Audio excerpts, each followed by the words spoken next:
함께 나누실 말씀 히브리서 8장 1절부터 13절까지 말씀입니다. 한 절씩 교독하겠습니다. 우리가 말하고자 하는 요지는 우리에게 이러한 대제사장이 계시다는 것입니다. 그분은 하늘에 계신 존귀하신 분의 보좌 오른편에 앉아 계십니다. 또한 그분은 사람이 세운 것이 아니라 주께서 세우신 성소와 참된 장막에서 섬기십니다. 대제사장마다 예물과 제물을 드리기 위해 세움을 받았습니다. 그러므로 이 대제사장에게는 무엇인가 드릴 것이 있어야 합니다. 만일 그분이 세상에 계셨다면 제사장이 되지 못하셨을 것입니다. 왜냐하면 세상에는 율법을 따라 예물을 드리는 사람들이 있기 때문입니다. 그들이 섬기는 곳은 하늘에 있는 것들의 모형이며 그림자입니다. 이것은 모세가 장막을 세우려고 할 때 지시를 받은 것과 같습니다. 말씀하시기를 산에서 내게 보여준 모형대로 모든 것을 만들라고 하셨습니다. 그러나 이제 그분은 더 뛰어난 직분을 받으셨습니다. 그분은 참으로 더 나은 약속 위에 세워진 더 나은 언약의 중보자이십니다. 만일 저 첫 언약에 흠이 없었다면 두 번째 언약을 요구할 필요가 없었을 것입니다. 하나님께서 그들에게 허물을 발견하시고 말씀하셨습니다. 주께서 말씀하신다. 보라, 날들이 이를 것이다. 내가 이스라엘 집과 유다 집과 더불어 새 언약을 세울 것이다. 주께서 말씀하신다. 그것은 내가 그들의 주상들의 손을 잡고 이집트 땅에서 이끌어낼 때 그들과 세운 언약과 같지 않다. 그들이 내 언약 안에 머물러 있지 않았고 그래서 나도 그들을 돌보지 않았다. 주께서 말씀하신다. 이것은 그날 후에 내가 이스라엘 집과 세울 언약이다.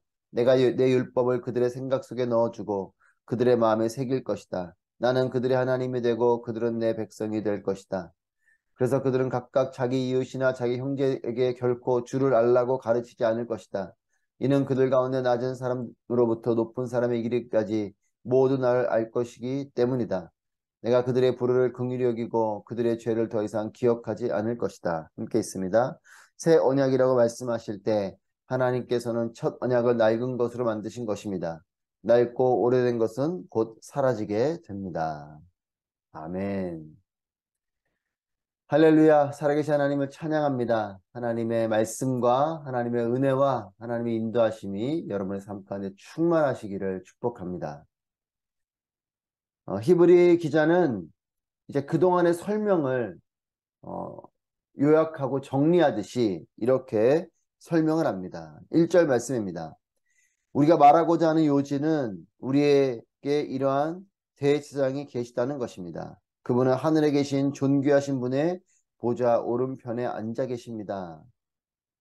우리에게 이러한 대제사장이 계신다. 앞에서 예수 그리스도가 우리의 대제사장이 되시는 분이시다 라고 말하면서 예수님에 대한 설명을 쭉 해왔어요. 그러면서 이 히브리 기자의 선포는 이와 같은 대제사장이 우리와 함께 하신다라는 것입니다. 여러분, 예수님이 우리에게 계신다라는 것이에요. 우리의 중보자가 되시며 또한 인간 대제사장이 아닌 하나님이신 그분이 우리의 중보자가 되어주시고 우리를 위해서 우리의 속죄를 위해 또 우리가 하나님께 드려질 영적 예배를 위해서 그 대제사장이 되어주신 예수 그리스도 그분이 우리와 함께 하신다라는 선포를 하는 것이죠. 주님이 우리와 함께 하시기 때문에 믿음을 지켜가라 라는 것입니다. 주님은 관념적이고 종교적인 대상, 사라지는 그런 안개와 같은 존재가 아니고 그분은 살아서 우리와 함께 하시는 분이시다. 이분이 실체이시고 우리와 함께 계시는 분이시다라는 것입니다. 여러분, 그분은 육신을 입고 우리에게 와주신 하나님이시지만 하나님의 보좌 오른편에 앉아 계신 영광의 하나님이시라는 거죠. 육신을 입고 오신, 그래서 우리와 같은 인간으로 오신 예수님인 것 같지만 그분은 부활 승천하셔서 하나님 보좌 오른편에 앉아 계시며 우리를 위해서 계속해서 중보하고 계시는 하나님, 그 놀라운 영광의 분이시다라는 것입니다. 그분이 우리와 함께 하신다라는 것입니다. 여러분, 매일 이와 같은 선포를 고백하게 되길 바랍니다. 예수님이 나와 함께 하신다. 여러분, 이 고백으로 날마다 살아가시기를 축복합니다.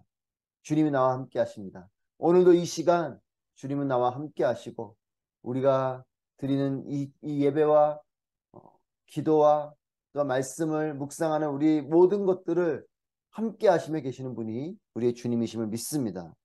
하늘 보좌에 계시지만 나를 지켜보고 계시고 또 성령 하나님 우리에게 보내셔서 우리와 함께 하시는 하나님.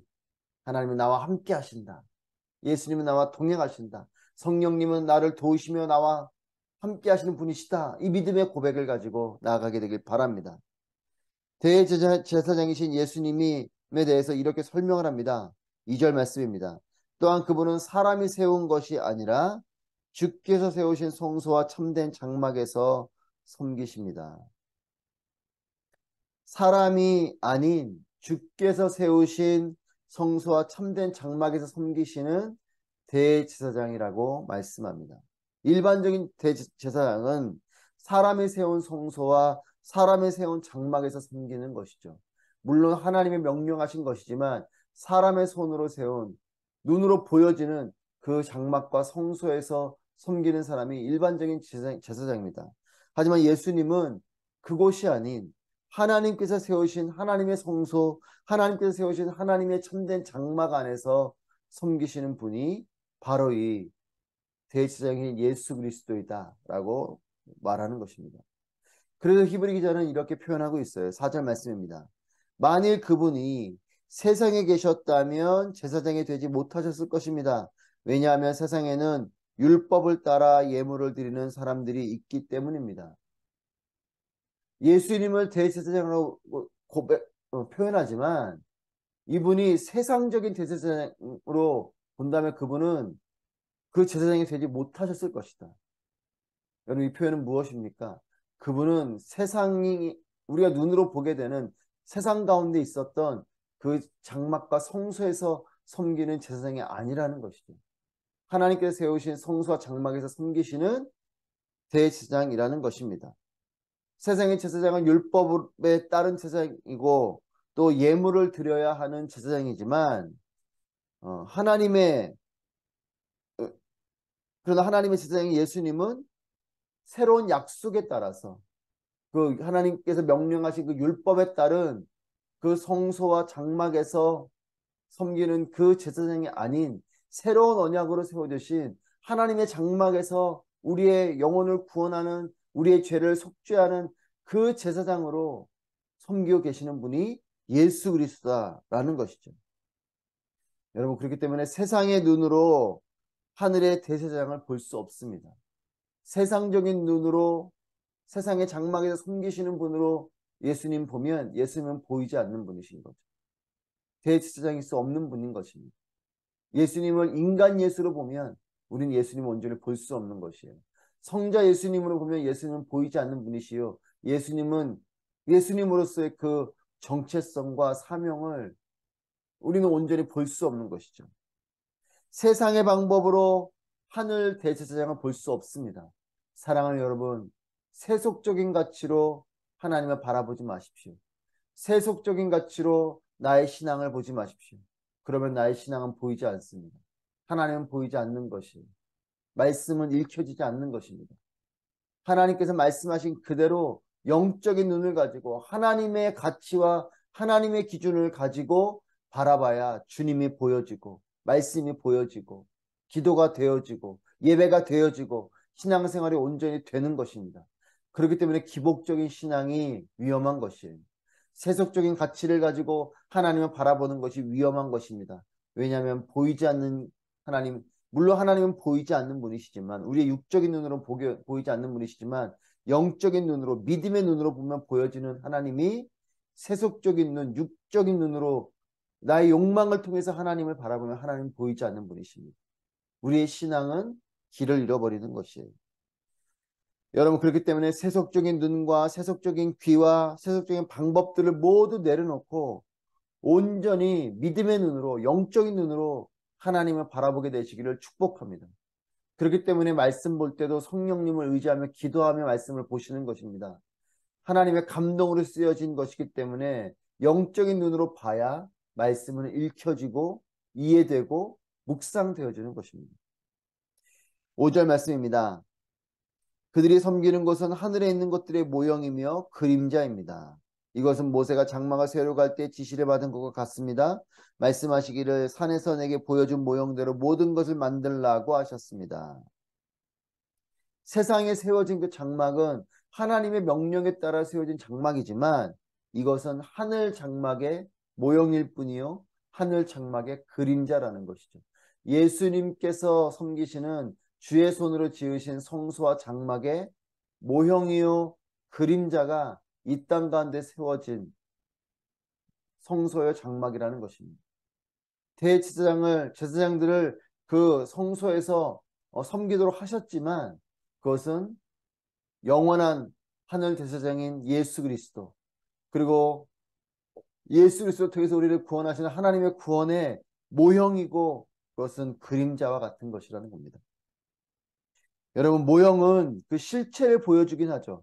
여러분 혹시라도 뭐 모델하우스나 아니면 뭐 어떤 그냥 모형들 이런 거를 보셨습니까? 그러면 그 건물들을 우리는 그 실체를 이런 모양으로 생겼구나, 이렇게 구성되어져 있구나, 이런 형태구나, 이런 공간이구나, 이런 걸 우리는 볼 수 있죠. 그 실체를 볼 수 있는 것이고 알 수 있는 것이지만 그것이 그 아파트이고 그 건물이진 않죠. 보여주긴 하지만 그것은 실체가 아닙니다. 그것은 모형이요. 그리고 우리가 그림자를 보면 어떤 실체가 있구나 이것을 알지만 그 그림자가 실체는 아니죠. 그림자를 통해서 그 실체의 모습을 다 알 수 있는 것은 아닙니다. 그냥 그 실체가 무엇인가 있다라는 것을 아는 것이지 그 실체는 말 그대로 실체 그 자체가 본질인 것이죠. 여러분 그렇습니다. 우리에게 보여주신 구약의 율법 또 이 성막 이와 같은 모습들은 다 앞으로 오실 예수 그리스도 그리고 또 우리를 구원하시는 하나님의 그 구원의 계획들을 보게 되는 것입니다. 여러분 땅의 성소와 장막을 통해서 하늘 성소와 장막을 인식하게 되는 것이요. 영적인 눈과 귀를 통해서 하늘 장막을 섬기시는 대제사장이신 예수 그리스도를 보게 되고 그분의 음성을 듣게 되는 것입니다. 세상의 눈과 귀로 예수님과 교회를 바라보지 말고 영적인 눈을 가지고 예수님을 온전히 바라보고 하나님의 공동체와 하나님의 일에 비전을 품고 소망을 품게 되기를 바랍니다. 그럼 7절 말씀입니다. 만일 저 첫 언약에 흠이 없었다면 두 번째 언약을 요구할 필요가 없었을 것입니다. 하나님께서 그들에게서 허물을 발견하시고 필요가 없었을 것입니다. 여러분 율법을 통해 주신 첫 언약은 미완성의 것입니다. 하나님께서 율법 주셨지만 이 율법으로 우리가 구원되는 일은 완성될 수 없는 일인 것이죠. 왜냐하면 이 언약을 통해서 앞으로 주실 완성될 새 언약을 바라보고 기다려야 하는 것입니다. 여러분 구원의 완성을 위해서는 우리에게 주신 예수님과 십자가를 온전히 바라보는 삶이 되어야 합니다. 여러분 율법을 통해 주신 이 첫 언약은 왜 미완성의 것이냐면 이것으로 온전한 구원을 이룰 수 없기 때문에 그래요. 여러분 9절 말씀해 보시면 출애굽 때를 말씀하시면서 처음 율법을 주셨을 때 이것이 이스라엘과 맺은 언약이 있었다는 것이죠. 하지만 그들이 이 언약, 이 율법에 대해서 불순종하였기 때문에 이 약속이 무의미해졌고 그렇기 때문에 새로운 언약이 필요해졌다라는 것입니다. 여러분 이 말씀이 이해되십니까? 하나님 율법을 우리에게 주셨죠.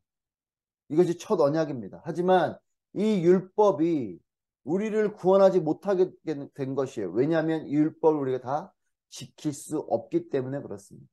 이 율법을 다 지켜낼 수 있다면 우리는 죄가 없는 자들일 것입니다. 하지만 우리는 율법을 다 지킬 수 없어요. 그렇기 때문에 이 율법으로는 그 율법으로 맺은 언약을 통해서는 이 약속은 구원을 이룰 수 있는 약속이 되지 못하는 것이죠. 여러분 깨어진 약속은 의미가 없는 약속이지 않습니까? 내가 지키지 못해서 그 약속이 깨졌다면 그 약속은 무의미한 약속이 되는 것이에요. 새로운 약속을 해야 되는 것입니다. 예를 들면 내가 물건을 고치러 가려고 어느 센터에 예약을 했지만 내가 가지 못했어요. 그리고 그 물건을 고치려면 어떻게 합니까? 다시 새로운 예약을 해야 되는 것이죠. 하나님께서 구원할 수 있는 약속을 주셨지만 우리가 그 약속을 깨뜨렸다면 다시 새로운 약속, 두 가지겠죠. 그 약속을 아예 못 지키거나 아니면 새로운 약속을 해야 되는 것입니다. 여러분 이것이 예수 그리스도인 것이죠. 율법으로는 우리가 구원받을 수 없습니다. 율법은 죄를 알게 하는 정도로만 남아버리게 된 것이죠. 율법은 무엇이 죄이고 무엇이 의인지를 알게 하신 것이죠. 그렇기 때문에 우리가 모든 의를, 죄를 하나도 안 범한다면, 모든 의를 범할 수 있다면 우리는 죄가 없는 존재이겠지만 그렇지 않습니다. 율법을 통해서 죄를 알게 하셨는데 우리는 그 죄를 짓게 된 존재가 된 것이죠. 그렇기 때문에 이 율법으로는 구원받을 수 없는 것이요. 그래서 이 약속은 우리로 인해서 미완성이 돼버린 것입니다. 우리가 이 약속 깨뜨린 것이기 때문에 그래요. 그렇기 때문에 이 약속, 새로운 약속이 필요했고 그 약속이 예수 그리스도인 것입니다. 여러분, 그래서 하나님께서는 우리를 사랑하시고 우리를 위해서 새로운 언약을 포기하지 않고 주셨어요. 여러분, 그 죄를 범한과 함께 그냥 심판해버리고 쓸어버리면 예수님을 보내실 필요가 없습니다. 하지만 하나님은 우리를 위해서, 우리가 그 약속을 깨뜨렸지만 하나님 우리를 구원하고자 하시는 하나님의 그 언약을 또 주시는 것이에요. 그분이 예수 그리스도인 것입니다. 10절 말씀입니다. 주께서 말씀하신다. 이것은 그날 후에 내가 이스라엘 집과 세울 언약이다. 내가 내 율법을 그들의 생각 속에 넣어주고 그들의 마음에 새길 것이다. 나는 그들의 하나님이 되고 그들은 내 백성이 될 것이다. 여러분, 나는 그들의 하나님이 되고 그들은 내 백성이 될 것이다. 아멘. 여러분, 이것이 하나님의 사랑입니다. 우리가 하나님 백성 되기를 포기했지만 죄를 범함으로, 불순종함으로 하나님 백성이 되기를, 우리가 그 언약을 깨뜨렸지만 하나님은 여전히 우리를 또한 부르셔서 내가 너희의 하나님이 되고 너희는 내 백성이 될 것이다. 하나님의 의지로 우리를 구원하고 계십니다. 하나님의 사랑으로 우리를 구원하고 있는 것이에요. 그렇기 때문에 주님, 내가 여기 있사오니 주님 나를 받아주십시오 하고 나오는 것, 여러분, 그렇게 나오기만 하면 하나님 우리를 받아주시는 분이신 것이죠. 하나님은 우리 하나님이 되어주시고 우리는 다시금 하나님의 백성이 되는 것입니다. 구원이 무엇입니까? 구원은 하나님 백성이었던 우리가 하나님을 떠났는데 그 떠난 우리를 다시 하나님 백성 삼아주시는 것이 구원입니다. 하나님은 여전히 우리 하나님이 되어주시는 분이십니다. 우리가 하나님께로 돌아오기만 하면 하나님은 늘 우리 하나님이 되어주시기를 원하시고 그 자리에 계셨던 분이세요. 우리가 하나님 백성 되기를 포기했었던 존재들입니다. 우리가 하나님께로 가기만 하면 하나님은 여전히 우리 하나님이 되어주시고 우리는 하나님 백성이 되는 것입니다. 여러분, 우리의 영원한 그 하나님, 우리의 그 동일한 하나님을 온전히 바라보는 모두가 되길 바랍니다. 13절 말씀입니다. 새 언약이라고 말씀하실 때 하나님께서는 첫 언약을 낡은 것으로 만드신 것입니다. 낡고 오래된 것은 곧 사라지게 됩니다. 여러분, 새 언약은 기존의 언약이 옛것이 되었다는 의미죠. 언약이 있었는데 그 언약이 파기된 언약이요, 새로운 언약이 세워진 것입니다. 여러분, 약속은 의미가 없어지면 새로운 약속을 해야 되는 것이죠. 율법은 좋은 것입니다. 율법이 나쁜 것이 아니에요. 우리에게 무엇이 의가 무엇인 죄인지를 알려주는 것이 율법입니다. 그렇기 때문에 모든 그 지침에 따라 의의 자리에 선다면 우리는 죄인이 되지 않을 것입니다. 하지만 이 죄를 우리는 범하게 되는 것이죠. 여러분, 그래서 우리가 율법을 다 지킬 수 없는 존재이기 때문에 율법으로 구원받는 것은 불가능한 약속이 되어버렸습니다. 깨어진 약속이 됐고 지킬 수 없는 약속이 되어버린 것이죠. 우리가 그 약속을 깨뜨린 거죠. 그래서 하나님께서 새로운 언약을, 약속을 주신 것이요, 이전의 약속이 효력을 잃었기 때문에 그런 것입니다. 율법이 구원하는 이 효력을 잃어버렸고 새로운 언약인 예수 그리스도를 주신 것입니다. 우리를 하나님 백성 삼고자 하는 하나님의 사랑과 의지가 우리와 새로운 언약을 맺으신 것입니다. 이분이 예수 그리스도입니다. 예수님을 온전히 바라보고 또 예수님을 온전히 사랑하고 또 예수님을 통해서 주시는 이 완전한 구원, 구원의 완성을 이루어 가시는 저 여러분 되시기를 주님의 이름으로 축복합니다.